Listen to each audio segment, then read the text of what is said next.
네. 만약에 해안 저지대에 사는 사람들이 네. 쓰나미 경보를 듣게 된다면 네. 좀 도망칠 수 있는 시간은 어느 정도라고 보세요? 근데 지금 난카이 해곡 같은 경우는 그래서 한 2분 정도면 쓰나미가 도달할 수 있다라는 말도 있거든요.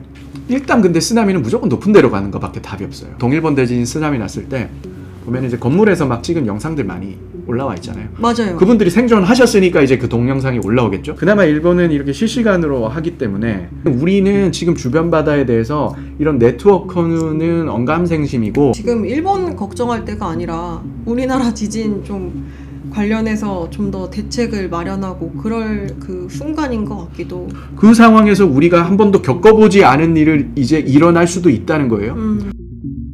좀 현실적인 좀 이야기를 여쭤보고 싶은데, 네. 만약에 해안 저지대에 사는 사람들이 네. 쓰나미 경보를 듣게 된다면 네. 좀 도망칠 수 있는 시간은 어느 정도라고 보세요? 도망칠 수 있는 시간, 그 동일본 대지진 때 쓰나미 경보가 내려지고 거의 10분에서 15분 정도 걸렸대요, 도착하는데. 근데 그 동일본 대지진 경우는 일본 해구가 일본 그 동북부에서 꽤 멀어요. 네. 근데 지금 난카이 해곡 같은 경우는 지금 일본 서남부 해안에서 훨씬 가깝습니다. 네, 그래서 한 2분 정도면 쓰나미가 도달할 수 있다라는 말도 있거든요. 2분이면은... 지역에 따라서겠지만, 예. 그러니까 동일본 대지진 때 10분 걸려서 도달했던 쓰나미가 쓰나미 만들어지는 것 자체가 해안에서 머니까.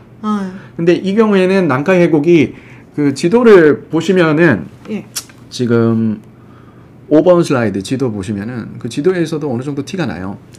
그 난카이 해곡 제가 빨간 선으로 그어놨는데 저기 일본 해구 동쪽에 있는 것보다 훨씬 가깝게 느껴지죠, 그죠? 네, 훨씬 가깝네요. 네, 훨씬 가까워요. 그래서 2분 정도면 도착한다고 말을 해요. 근데 2분이면 너무 짧은데요? 일단 근데 쓰나미는 무조건 높은 데로 가는 것밖에 답이 없어요. 네, 무조건 높은데.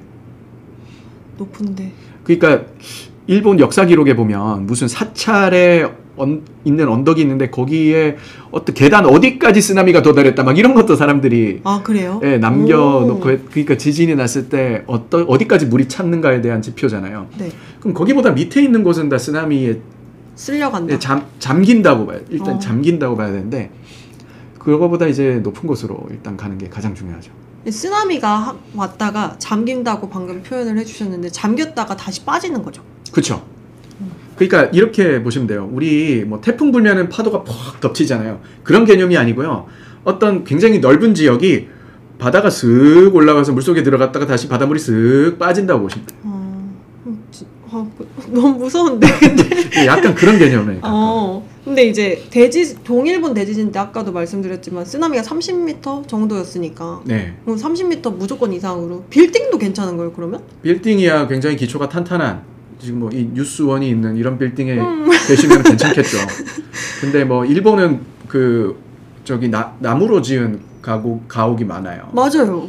그래서 그런 가옥은 뭐 있어봤자 크게 도움이 안 되겠죠. 콘크리트면 괜찮을 것 같다? 예, 콘크리트고 뭐 기초공사 잘 돼 있는 지진 뭐 이런 설계가 돼 있는. 예, 뭐 그 콘크리트 건물의 옥상에 올라가 있으면 그래도 괜찮을 거다. 괜찮을 것이라고 저는. 네, 그 실제로 동일본 대지진 쓰나미 났을 때 보면 이제 건물에서 막 찍은 영상들 많이 올라와 있잖아요. 맞아요. 그분들이 생존하셨으니까 이제 그 동영상이 올라오겠죠. 그렇죠. 네, 그러니까 뭐 일단은 무조건 올라가시라. 높은 곳으로. 언덕이 됐든 산이 됐든 건물이 됐든 튼튼한 건물은 튼튼한 높게. 건물.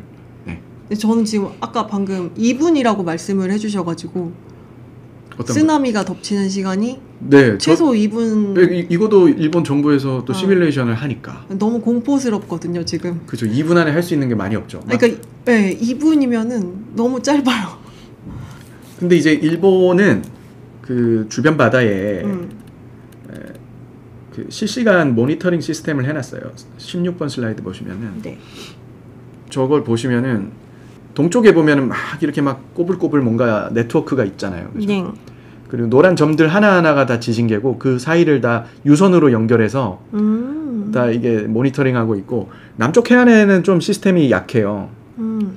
보면 이제 파란색으로 돼가지고 또 선으로 이어져 있는 것들 있죠. 네. 이게 실시간 지진을 모니터링하는 해저 케이블로 된 지진계예요.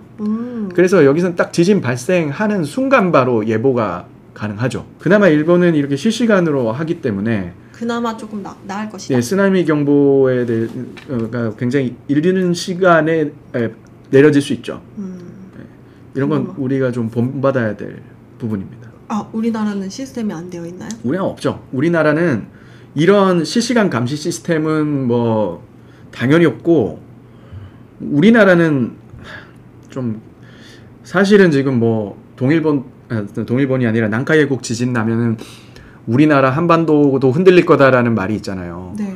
근데 사실 그거는 이제 근거가 있어야 되거든요. 지진이 뭐 규모 8이 났다, 9가 났다, 뭐 그랬을 때 그 지진이 우리나라하고 일본 사이 대한해협을 어떻게 건너와서 지진파가 우리나라 얼마 정도 흔들 수 있다. 그런데 우리는 지금 주변 바다에 대해서 이런 네트워크는 언감생심이고 그냥 조사 자체를 거의 안 해서 지각 두께조차 모르거든요. 하시는 교수님들 그리고 뭐 2011년에 일본 대지진 당시에 한반도 5cm 정도 끌려가기도 했고, 근데 끌려가게 되면은 우리나라도 어떤 영향을 받게 되는 거잖아요. 그럼 지진이 날 수도 있는 거고, 우리나라에서도? 아, 당연하죠. 이게 기본적으로 우리나라는 지금 현재 동서로 압축력을 받고 있는 걸로 학계 안에서는 잘 알려져 있습니다. 네, 동서로 압축력을 받고 있어요. 그게 이제 사실은 우리나라를 포함한 일본 지역, 이 동해가 약간 평행 사변형처럼 생겼잖아요. 남쪽에서는 필리핀 해판이 북쪽으로 밀어요. 이 일본뿐만 아니라 우리나라를. 그리고 동쪽에서는 태평양판이 일본과 우리나라를 밀고 있고, 저 멀리 서쪽에서는 인도판이 유라시아와 충돌을 하면서 서쪽으로 동쪽으로 미는 힘을 같이 주고 있죠. 우리나라는 이렇게 밀리고 이렇게 밀리는 힘의 가운데 놓여 있는데, 동일본 대지진 때 어떤 일이 있었냐면 태평양판이 아래로 섭입하면서 이렇게 미는 힘이, 동쪽으로 미는 힘이 있잖아요.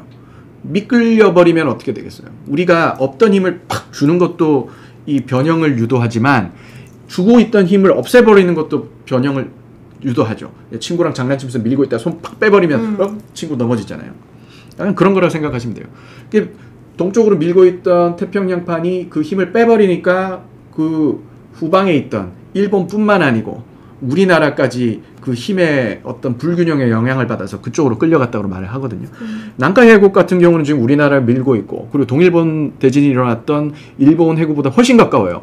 제가 살고 있는 부산 같은 경우는 가까운 곳은 난카이 해국에서 거의 500km도 안 돼요. 직선거리가. 네. 네. 그러니까 훨씬 더 영향을 많이 받겠죠. 그러면 사실은 지금 일본 걱정할 때가 아니라 우리나라 지진 좀 관련해서 좀 더 대책을 마련하고 그럴 그 순간인 것 같기도 합니다. 그게 지금 이게 어떤 시스템을 우리가 이야기할 때 딱 그 시스템만 보면 안 돼요. 이 시스템과 이 시스템 주변에 있는 시스템들이 서로 상호작용을 해요. 근데 우리나라가 지금 뭐 우리나라에 있는 단층을 조사하겠다고 우리나라만 파고 있잖아요. 네. 그렇게 되면 그 본질을 몰라요. 그 힘의 근원을 알아야 되는데 이 힘의 근원들이 다 먼 곳에서 온단 말이에요. 네. 이거를 그 뭐 좀 지질학적 지구 물리학적 용어로 far-field stress라 그래요. 예, 광역 응력장이라고 하는데 그 힘들이 먼 곳에서 오는 힘이 우리나라를 기본적으로 규제를 하고 있는데, 그 힘이 변하면 지금까지 안 움직이는 것처럼 보였던 단층들이 힘이 바뀌는 거예요. 그냥 아예 판이 바뀌는 거죠. 그럼 움직이는 거예요. 쇼와 지진 났을 때가 지금부터 거의 80년 전이에요. 그죠? 그러니까 우리 해방된 그 다음 해예요. 그때 우리 뭐 현대적 지진 관측 기술도 없었겠죠. 우리나라 완전히 식민지에서 갓 해방됐는데. 그죠? 그 상황에서 우리가 한 번도 겪어보지 않은 일을 이제 일어날 수도 있다는 거예요. 만약에 난카이 해국에서 지진 났어요. 우리가 뭐 10년에 한 번씩, 20년에 한 번씩 뭐 연례적으로 겪는 일이다. 그러면 지금 어떻게 대비하면 된다 알고 있겠지만, 이거는 우리나라가 어떤 해방되고 나서 처음 겪는 일이거든요. 그렇죠. 네. 그렇기 때문에 지금 뭐 뭔지 몰라요. 이 현상 자체가. 그러니까 더 무서운. 네, 그냥 예측하고 추측만 있는 거예요. 근데 우리가 무슨 일이 일어날지 정확히 시뮬레이션하고 예측은 못 하겠지만, 그 예측과 시뮬레이션을 위한 어떤 밑바탕의 준비 작업을 해놔야 돼요. 그게 바로 그냥 조사예요. 바다에 대해서 조사를 그렇죠. 해놔야 돼요. 지각 두께를 알고 퇴적층 두께를 알아놔야 그때 가서 그 시뮬레이션을 하고 시나리오를 만들고 어떻게 국민들을 어떻게 대피시키고 방제 정책을 펼칠까가 각이 나오는데, 지금 이거는 지금 안 된다는 거예요.